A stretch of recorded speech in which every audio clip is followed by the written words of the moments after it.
생활과 윤리를 선택한 영광고등학교 친구들 안녕하세요. 자, 오늘은 선생님과 함께 루소 특집의 첫 번째 시간, 교정적 정의의 사상가들에 대해서 배워보도록 하겠습니다. 지금 우리가 함께 공부하고 있는 단원이 생활과 윤리 교과서 안에 사회와 윤리라는 단원인데요. 그 안에서도 우리 지금 분배적 정의라는 단원은 함께 배웠고요. 선생님과 함께 교정적 정의, 그러니까 잘못을 했을 때 그것을 바로잡아야 하는 처벌, 형벌, 그리고 구체적으로는 사형에 대해서 배워보는 단원입니다. 여기 나오는 사상가들은요, 수능 번호로는 10번에 해당되고요. 선생님이 순서를 시민 불복종, 롤스를 몰아서 하느라 조금 바꿔서 지금 사회와 윤리 단원에서는 가장 마지막에 배우게 됐습니다. 칸트, 우리가 배웠던 의무론 사상가, 그리고 루소 사회계약설에 나왔던 사상가, 그리고 벤담이라고 하는 공리주의 사상가와 처음 듣는 베카리아라고 하는 사상가, 이렇게 4명의 이야기를 가지고 수능 문제를 풀어볼 거예요. 교과서로는 95쪽부터 나와 있으니까 열심히 꼭 다시 공부해야 되고요.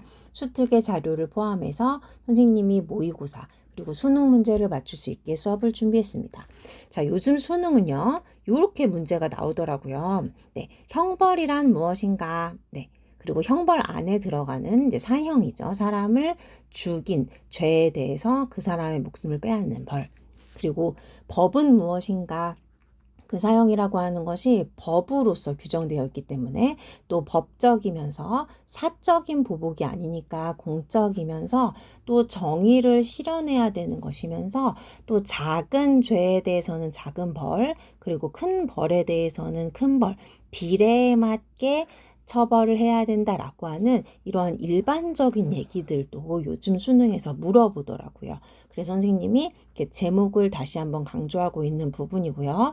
지금 프린트의 디자인을 보면 먼저 수능에 나오는 사상가에 대해서 사상가별 특집으로 선생님이 정리를 했습니다. 그 사사분면을 형상화시켜서 직관적으로 암기할 수 있도록 그렸고요. 밑에는 사상가들이 아니라 선지, 선생님이 기출문제 보여주게 되면 거기 나와 있는 선지들을 이렇게 키워드 중심으로 정리해서 스스로 공부하고 또 학자들에 해당되는 선지들의 OX가 어떻게 되는지 스스로 탐구할 수 있도록 구성을 했습니다. 그리고 밑으로 내려오면요, 그냥 일반적으로 우리가 얘기하는 처벌에 대한 관점이 어떤 관점이 있는지, 그리고 사형제도에 대한 관점은 학자들의 이야기를 배우고 나서 공부할 수 있는 거라 선생님이 수특의 내용을 캡처해서 이렇게 담아 놓았습니다. 자, 먼저 암기하는 거 우리 좋아하니까 위로 올라가서 선생님이 사상가별 특집 이 부분 먼저 설명하도록 할게요. 자, 여기 4명의 사상가 중에 이제 무시무시한 사상가의 명언을 먼저 소개해 볼 텐데, 자, 이 질문 어때요? 내일 지구가 멸망할지라도 단 한 그루의 나무를 심겠다. 뭐 이런 멋진 명언이면 좋겠지만 이 4명의 사상가 중에서 내일 시민사회가 해체되더라도, 내일 대한민국이 없어지더라도 감옥에 있는 단 한 명의 사형수를 처벌하는 것이 정의에 부합하는 일이다. 이렇게 주장하는 사상가가 있습니다. 자, 여러분이 아는 칸트, 그리고 루소, 벤담, 베카리아 4명 중에 누구일까요? 먼저 암기를 쉽게 하기 위해서 선생님이 이 사사분면의 디자인 구성을 설명해 보도록 할게요. 먼저 크게 선생님이 낙서를 하고 지울 거라 지금 외우세요. 사상가는 4명에 해당되고요. 위에 있는 칸트와 루소가 사형을 찬성하는 사상가입니다. 그리고요, 사형을 반대하는 사상가는 당연히 밑에 나와 있으니까 우리 새로 배우기로 한 베카리아라고 하는 사상가가 사형을 반대하는데 그냥 반대하는 게 아니라 사형제도 말고 죽을 때까지 일을 시키는 종신노역형이라는 것을 주장하게 돼서 반대하는 사사분면 위치에 있고요. 그리고 지운 다음에 짠 하고 반을 갈라보면 오른쪽에 해당되는 루소와 또 베카리아의 사상가는 바로 짠 사회계약론자입니다. 세 개가 그러니까 시민사회, 국가라는 것이 계약에 의해서, 사회라고 하는 것이 계약에 의해서 성립했다라고 하는 대부분의 근대 사상가들의 이제 동의하는 입장에 있는 사람들 2명이고요. 그리고 밑에 있는 파란색에 해당되는 사상가들의 공통적인 색상이 있는데, 여기는 베카리아와 벤담, 밑에 있는 사상가 2명은요, 다 공리주의자예요. 그래서 너희들이 함께 선생님과 공부할 때 벤담이 공리주의자인 거는 암기를 했었기 때문에 새로 배우게 되는 베카리아가 사형은 반대하는데 사회계약론자이면서 공리주의자임을 함께 기억할 수 있게 선생님이 사사분면의 자리를 이렇게 배치했습니다. 선생님 그럼 벤담은 뭐예요? 라고 하면 벤담은 찬성 또는 반대예요. 사형을 찬성 또는 반대. 이유는 뭐냐면 이분은 공리주의자이기 때문에 공리주의자 기억나죠? 최대 다수의 최대 행복. 행위의 결과가입니다. 결과가 중요합니다. 밑으로 내려와서 여기 먼저 볼게요.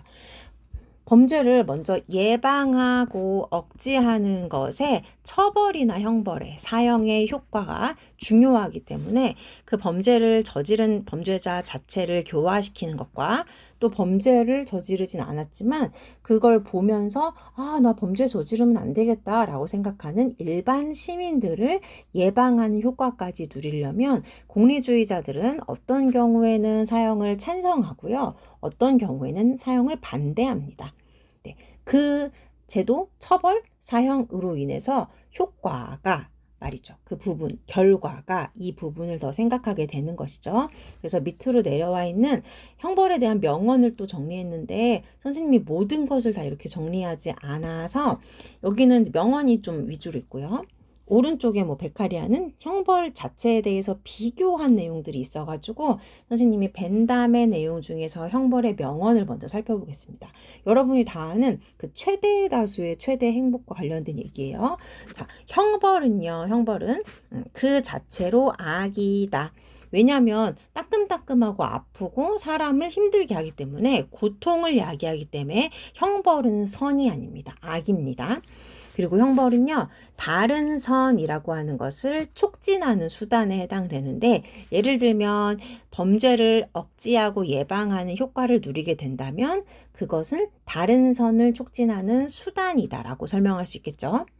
그 다음에 형벌은요, 결과 그리고 그걸로 인한 효과가 중요한데 더 커다란 악을 없앤다고 하는 것을 보장하는 한에서 이루어져야 한다라고 얘기하는 것도 벤담의 주장입니다. 그리고 3번 이것도 이해할 수 있죠? 최대 다수의 최대 행복이니까 형벌은 사회적인 효용을 최대화하기 위해서 이루어져야 되는 것이고요.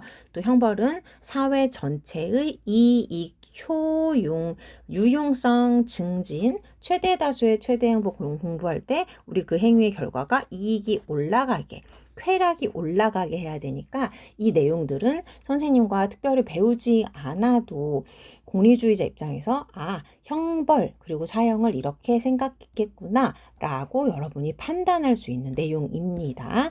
그럼 오른쪽으로 넘어와서 베카리아라고 하는 사상가가 같이 선생님이 공리주의자라고 했기 때문에 사형을 반대하는 이유에 대해서 같이 한번 살펴보도록 할게요. 오른쪽에 형벌을 비교하는 박스가 있었는데 같이 한번 가서 볼게요. 여러분 사형은요 이제 목격을 하게 됐을 때 그 당시에는 사람들이 큰 충격을 받고 강도가 센 형벌이면 분명합니다. 그래서 1번 볼게요. 지속도가 큰 효과를 가진 건요. 그러니까 더 큰 공포를 가지고 있는 건요. 사람들이 그 당시에 땅 하고 죽어버리는 게 아니고 죽을 때까지 아주 힘든 일을 하면서 감옥에서 힘들게 지내는 모습을 일반 사람들이 보는 겁니다. 그게 바로 지속도가 큰 효과의 형벌이 해당되겠죠.